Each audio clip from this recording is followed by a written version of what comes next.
Salam, selamat pagi saudara-saudari yang saya kasih dalam Kristus.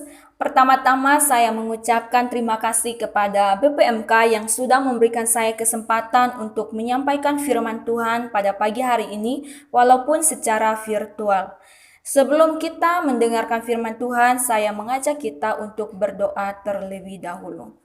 Terima kasih Tuhan, kami mengucap syukur untuk kasih setiamu yang senantiasa ada dalam kehidupan kami. Pada pagi hari ini Tuhan, kami mempersiapkan hati kami untuk mendengarkan firman-Mu. Bukalah mata kami untuk melihat firman-Mu, telinga kami untuk mendengar, serta hati kami yang siap untuk menerima firman-Mu dan melakukannya dalam kehidupan kami. Hamba-Mu yang menyampaikannya, kiranya Tuhan urapi bibir mulut hamba-Mu, sehingga apa yang hamba sampaikan dapat menjadi berkat bagi kami semua. Dalam nama Tuhan Yesus, inilah doa kami. Haleluya. Amin. Ya, pada pagi hari ini, saya mengajak kita untuk buka di dalam kitab Nehemia pasal 2 ayat 20.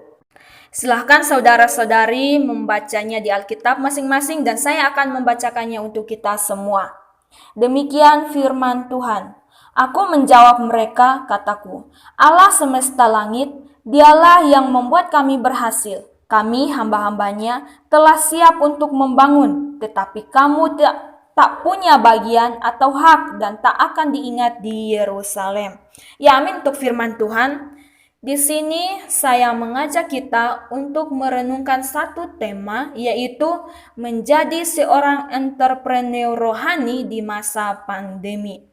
Ya, jika kita berbicara tentang kata entrepreneur, maka kata ini berasal dari kata Prancis. Jika kita artikan dalam bahasa Indonesia, maka memiliki arti yaitu menjalankan. Nah, kata entrepreneurship ini memberikan sebuah makna bahwa seseorang yang bertujuan menjalankan sebuah usaha secara berani dengan tujuan memperoleh keberhasilan. Nah, jika kita kaitkan dengan kata rohani, berarti berbicara mengenai apa yang dilakukan harus berpadanan dengan kebenaran firman Tuhan. Harus didasarkan dengan firman Tuhan. Kita harus memahami visi Allah dalam diri kita, sehingga kita memiliki tujuan yang jelas dengan apa yang kita lakukan ke depannya untuk menolong orang-orang yang berada di sekitar kita. Dari tujuan entrepreneurship sendiri adalah bagaimana kita berusaha melakukan sesuatu untuk menolong orang lain.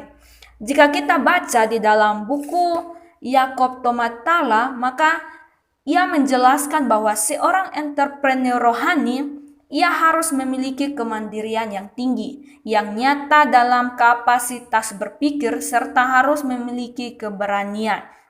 Jadi, sudah jelas bahwa seorang entrepreneurship atau seorang entrepreneur rohani itu harus memiliki kemandirian dan memiliki keberanian untuk menjalankan sesuatu, tentunya berdasarkan firman Tuhan. Karena pada pagi hari ini saya mengajak kita berbicara tentang entrepreneurship rohani. Ya, jika kita lihat dari bacaan ayat firman Tuhan yang sudah kita baca, kita melihat bagaimana peran Nehemia sebagai seorang entrepreneur si rohani ditandai dengan kesejahteraan penuh yang menjadi keterangan bahwa Allah memenuhi janjinya melalui karya Nehemia. Kita tahu sendiri bahwa Nehemia membangun kota Yerusalem karena kehendak Allah. Ya, jika kita baca dari ayat-ayat sebelumnya, itu menjelaskan bagaimana peran Nehemia yang dengan begitu berani untuk membangun kembali tembok-tembok Yerusalem.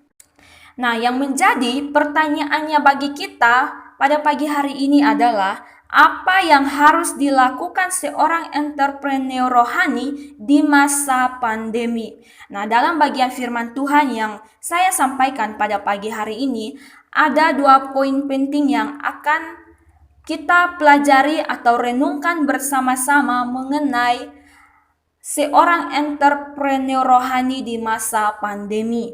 Yang pertama yang harus kita lakukan adalah membangun. Ya, kita baca di dalam Ayat 20 ini menjelaskan bagaimana Nehemia berusaha untuk membangun kembali tembok-tembok Yeriko.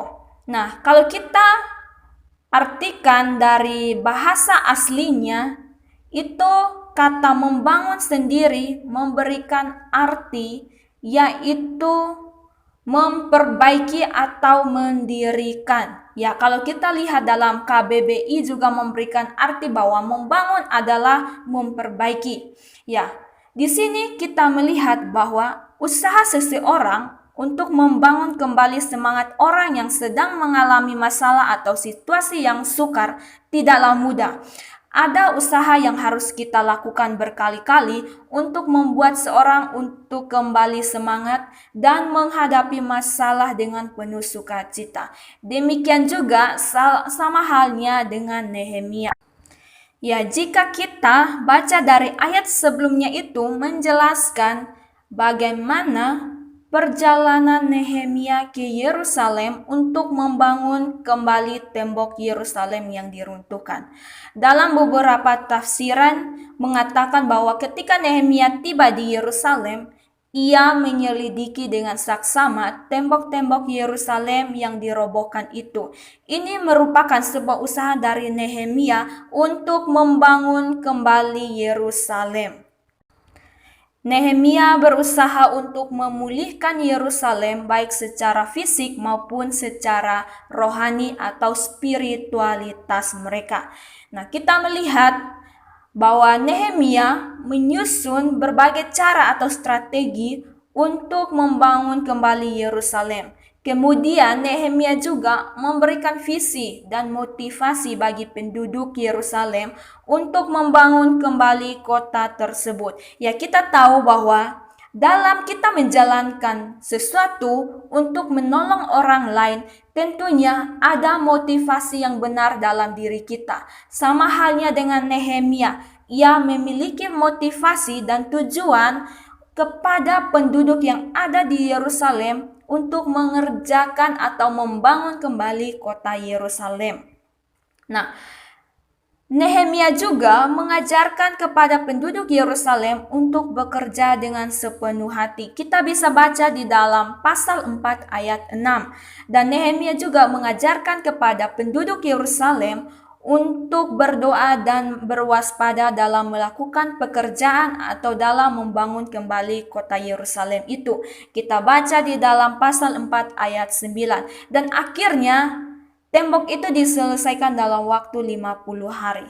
Nah, saudara-saudari yang terkasih dalam Kristus, begitu juga dengan kesulitan yang kita hadapi saat ini, di mana pandemi COVID-19 ini memberikan dampak bagi setiap aspek kehidupan, baik sosial, ekonomi, pekerjaan, dan pendidikan, bahkan bagi pelayanan dan pendidikan juga.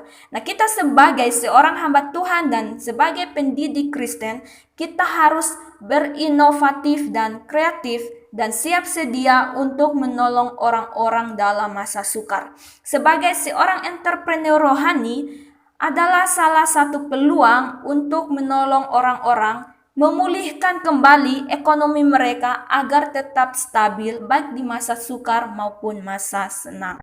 Di dalam peran kita sebagai seorang entrepreneur rohani, kita harus memiliki karakteristik yang berdasarkan firman Tuhan, yaitu kita menjamin, memelihara, dan menolong kehidupan orang lain. Kita harus menjadi pribadi yang berani, yang penuh pengharapan. Kita juga harus memiliki sikap yang memiliki hubungan sosial yang tinggi dan hubungan yang sehat dengan sesama atau orang-orang yang ada di sekitar kita. Dengan demikian, kita dapat menjadi berkat bagi mereka.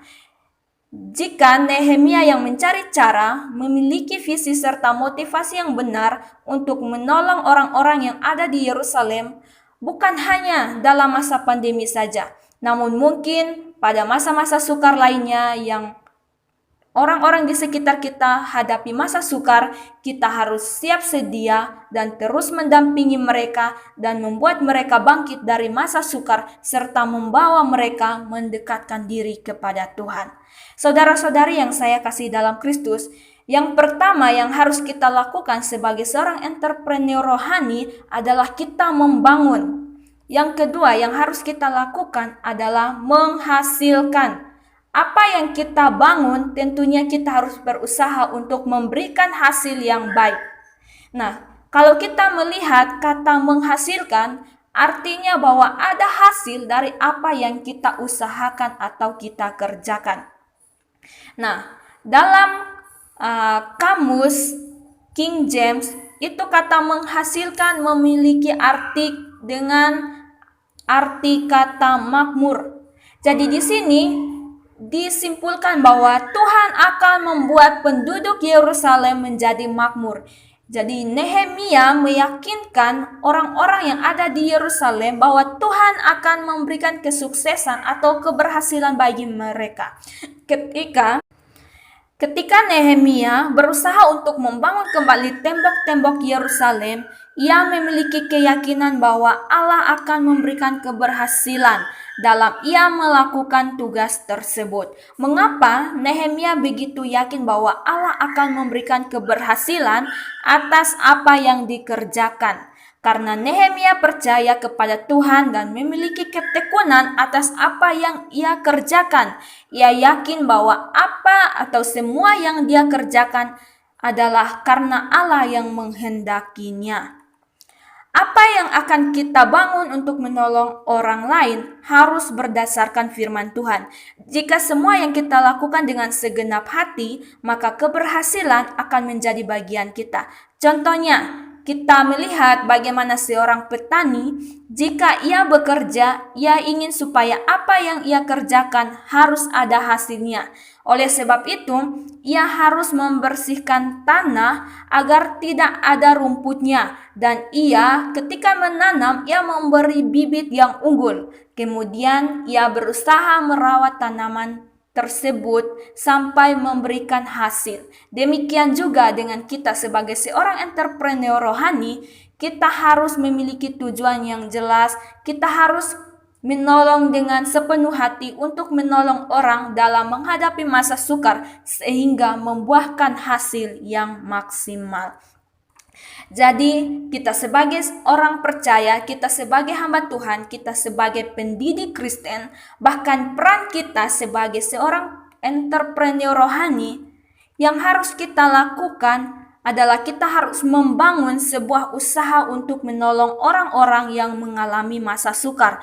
Bukan saja kita membangun, namun kita harus berusaha untuk apa yang kita bangun memberikan hasil yang terbaik. Hasil yang terbaik yang kita dapatkan adalah karena kita kerja dengan segenap hati dan memiliki pengharapan.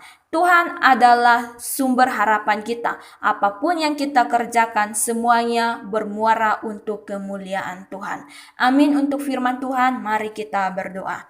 Terima kasih Tuhan untuk firman Tuhan yang sudah hamba-Mu sampaikan. Kiranya firman ini tidak berlalu begitu saja, tetapi dapat bermanfaat, dapat menolong kami untuk mengoreksi diri kami dan menjadi lebih baik. Serta kami memiliki peran sebagai seorang entrepreneur rohani untuk memperhatikan orang-orang yang ada di sekitar kami.